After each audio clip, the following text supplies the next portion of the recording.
Bab 75, suasana kembali tegang.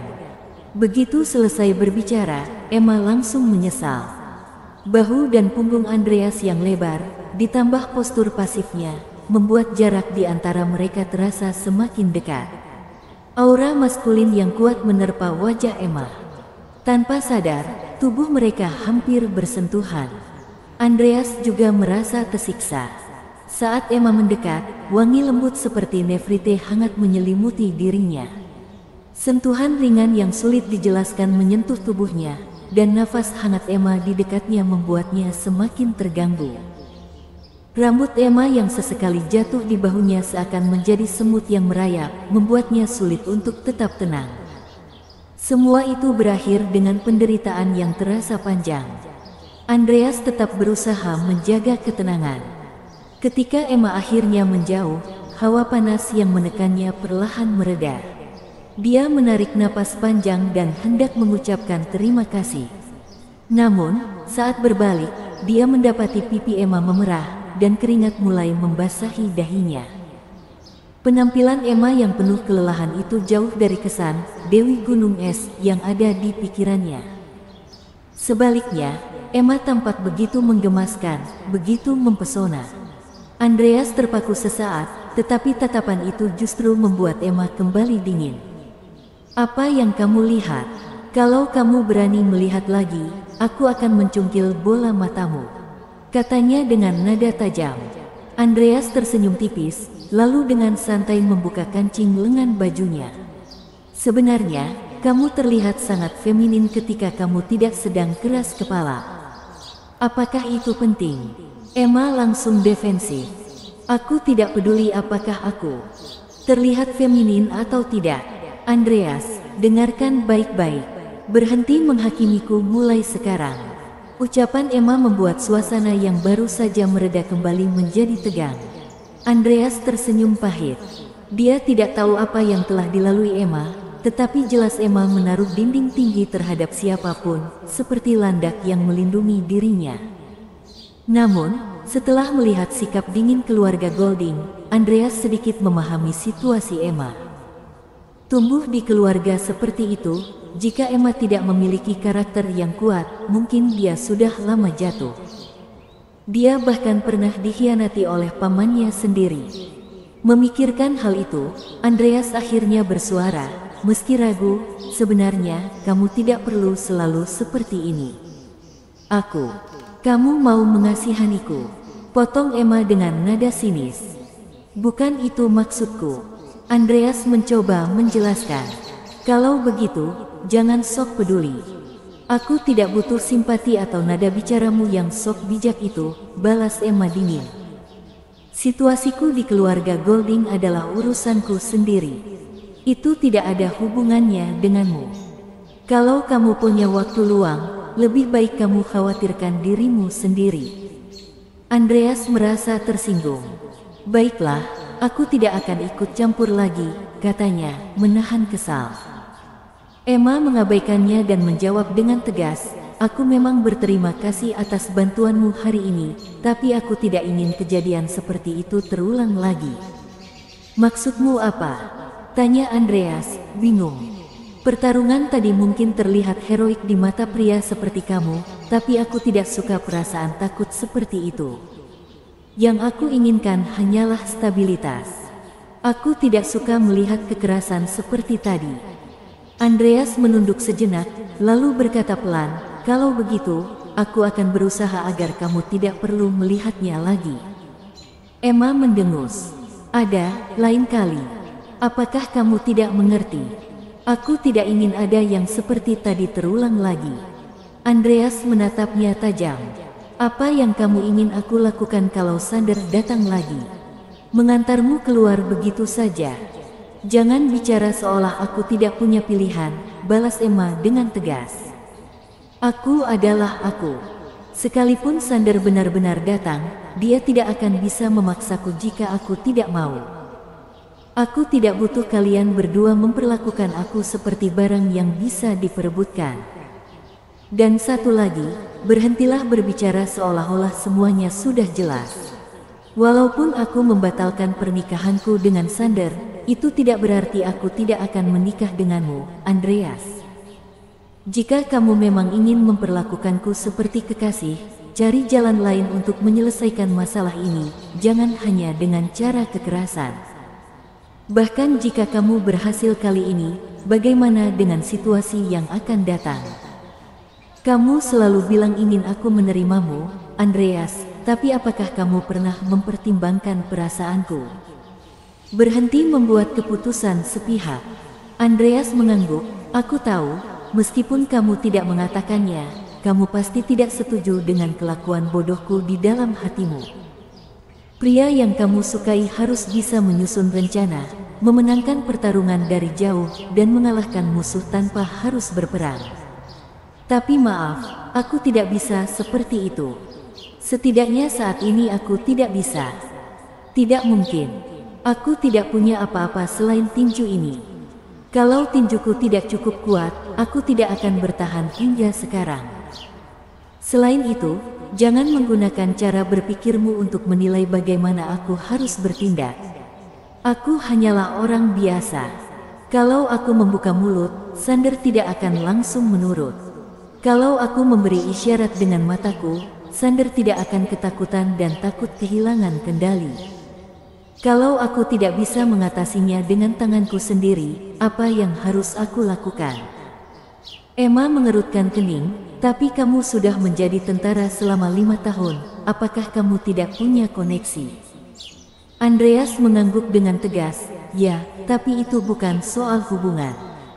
Ini tentang persahabatan. Ini adalah harga diri yang aku bayar dengan darah dan nyawaku. Ini bukan modal yang bisa kupakai untuk menyenangkan orang atau sebagai alat tawar-menawar. Aku menggunakannya untuk bersaing dengan orang lain. Dan Emma, biar aku katakan, aku, Andreas, punya kemampuan untuk melindungi apapun yang ingin aku lindungi. Kamu tidak perlu langsung mempercayainya, beri aku waktu, dan aku akan membuktikan semuanya. Selain itu, aku akan menyelesaikan masalah ini dengan caraku sendiri. Kamu tidak perlu setuju, tapi kamu tidak punya hak untuk menghentikanku. Begitu Andreas selesai berbicara, suasana di ruangan itu langsung terasa berat. Bab 76, bukan soal benar atau salah. Dalam keheningan itu, tatapan mereka bertemu, penuh dengan pertentangan. Perbedaan pendapat mereka bukan soal siapa yang benar atau salah, tapi soal bagaimana mereka memandang hidup. Pertengkaran mereka malam ini dipicu oleh pandangan yang berbeda. Andreas memahami apa yang diinginkan Emma, tetapi dia tidak mau menerimanya.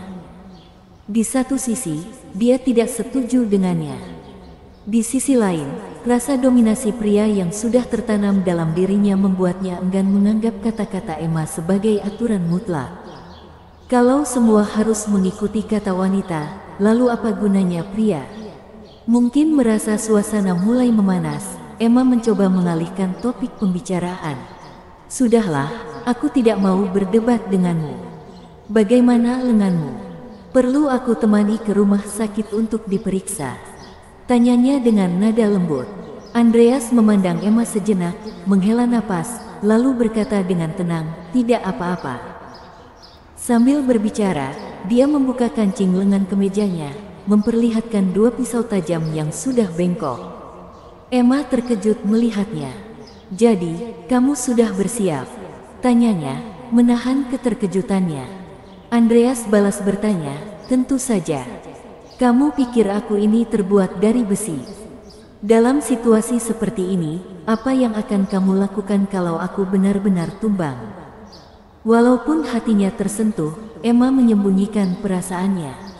Tapi awalnya kita sudah berhasil melarikan diri. Kenapa kamu justru berhenti di jalan untuk menghadapi orang-orang Sander? Andreas tersenyum tipis, sedikit bercanda. Apa maksudmu? Kamu ingin bilang aku terlalu percaya diri atau ingin bilang aku ini tidak bisa melakukan sesuatu yang tidak terduga? Emma memicingkan matanya dan mencoba menebak. Andreas, apa kamu ingin berkelahi? Tanpa ragu, Andreas berdiri, melepas kemejanya yang penuh bercak darah, lalu mengenakan kemeja bersih. Dengan nada tajam, dia berkata, "Aku punya alasan untuk apa yang terjadi malam ini. Kalau tidak, orang-orang Sander tidak akan berhenti mengejar kita. Aku tidak takut dengan balas dendam mereka, tapi bagaimana kalau mereka menemukanmu?" Sander memang tidak akan bertindak gegabah, tapi orang seperti dia punya banyak cara untuk memaksamu menyerah. Lanjut Andreas. "Aku sudah memberi penjelasan dan peringatan kepadanya agar dia tahu batasannya. Apapun rencananya, dia harus memikirkannya matang-matang dulu."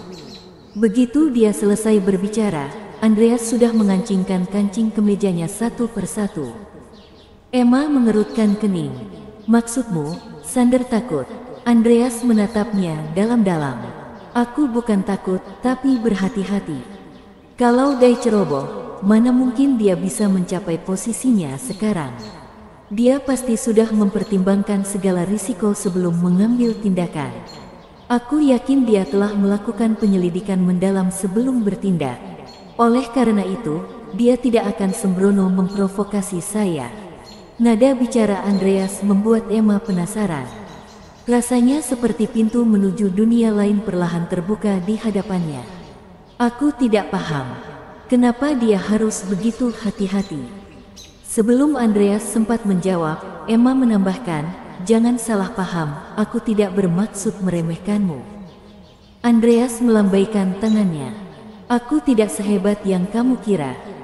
Aku ini hanya orang biasa, Emma, dan aku tidak malu mengakuinya. Lagi pula, apa yang terjadi kalau aku jatuh? Aku bisa bangkit lagi. Tapi Sander, dia sudah terlalu banyak berkorban untuk sampai ke posisinya. Apa dia bisa menerima kekalahan semacam itu? Mana mungkin dia rela jatuh dari posisinya?" Andreas tertawa kecil. "Dan jangan lupa, ada orang-orang yang berharap Sander tersandung karena aku. Ingat ini, Emma, dunia ini punya aturan mainnya sendiri. Sarna seperti dunia bawah, aku tidak tahu banyak soal bisnis, tapi aku paham aturan dunia bawah lebih dari kamu. Dan di sana, Sander tidak bisa berbuat banyak." Emma menatapnya penuh selidik. "Bagaimana kamu tahu dia tidak bisa melakukannya?" Andreas mengangkat bahu. "Kalau dia bisa, kenapa dia harus bergantung pada keluarga Hart? Dan kenapa dia begitu peduli dengan Elizabeth?" Melihat Andreas hendak pergi, Emma akhirnya bertanya dengan ragu, "Andreas Malcolm, sebenarnya siapa kamu?" Andreas berhenti sejenak, lalu berbalik dan melangkah pergi tanpa menjawab. Emma tak menyerah. "Apa yang akan kamu lakukan?" Andreas menurunkan nadanya. "Apa kamu begitu ingin tahu tentang aku?" Emma mengalihkan pandangannya dengan gugup. "Siapa yang penasaran? Lupakan saja kalau begitu." Andreas tersenyum tipis, nadanya kembali tenang. "Bukan aku tidak mau memberitahumu, tapi aku sedang menunggu waktu yang tepat. Saat kamu benar-benar siap menerima aku akan ceritakan semuanya. Untuk sekarang, istirahatlah. Jangan khawatir, aku akan serius mempertimbangkan apa yang kamu katakan tadi." "Oke, sudah larut malam. Sander tidak akan mengganggumu. Pastikan kamu mengunci pintu, dan kalau butuh sesuatu, telepon aku." Emma mengantarnya sampai ke pintu. Khawatir akan keselamatannya, dia berkata, "Sudah malam. Tidak nyaman bagimu pulang sendirian. Pakai mobilku saja." Andreas melambaikan tangan menolak. "Tidak perlu." Namun Emma menyodorkan kuncinya dengan tegas. "Ambil saja. Jangan membantah." Andreas menghela napas, lalu bertanya, "Bagaimana denganmu?" Emma tersenyum tipis. "Aku tidak perlu keluar besok. Mungkin aku juga akan kembali ke kediaman keluarga Golding." Andreas mengangguk mengerti. "Baiklah, telepon aku kalau kamu mau pulang ke kediaman keluarga Golding. Aku akan menemanimu." Saat mobil Andreas menghilang, Emma berdiri terpaku di depan pintu, merasa kosong. Bahkan setelah dia menutup pintu, perasaan tidak nyaman itu tetap menyelimuti hatinya. Tidak ingin terbawa emosi lebih jauh, dia buru-buru berjalan kembali ke sofa. Namun, ketika pandangannya jatuh ke meja kopi, sesuatu di dalam dirinya bergejolak lagi, membuat detak jantungnya seolah berhenti sesaat. Bersambung.